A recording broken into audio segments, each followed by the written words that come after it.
If you're eating it, you should be having fresh and local, and it should be seasonal. But understand it will make you hungry.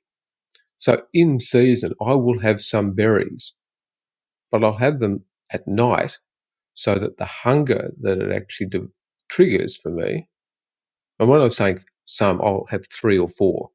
I'm completely addicted. But okay, I like that sweetness, but I'll have it later, in the evening, so that I sleep off the hunger.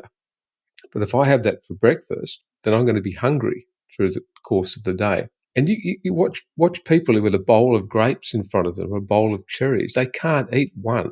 You ever seen that? People can't. You can't. If I give you a bowl of fruit, it's really hard just to have one. High fructose corn syrup. Who developed that? Do you know that one? The Japanese actually sold that technology to the US. The high fructose corn syrup industry took off, largely related to corn subsidies and farming issues and financial ties. But that technology was actually sent to the US. And in a really cynical sort of way, who's actually won the war now? Like, we've got a whole society in the US and large places around the world that are addicted to sugar and fructose. We've created this scenario now where people are carbohydrate aware. I thought, okay, we've said carbs are troublesome. So the long and short of it is there is no single human biochemical pathway that requires carbohydrate. So we actually require 0 carbohydrate in our diet to survive. We need to have essential fats in our diet. We need to have essential proteins. We need to have essential vitamins and minerals. But there's not a single pathway that we require to eat glucose or fructose, or combinations thereof, which becomes all the galactoses and the maltoses and dextroses. But effectively, we don't actually need it. So if there's actually no pathway that we require to survive, then it becomes a luxury item. And it is a luxury item. So fruit in nature is a luxury item. If you're an animal, you come across it seasonally and you will gorge upon that luxury item so you can get fat for winter.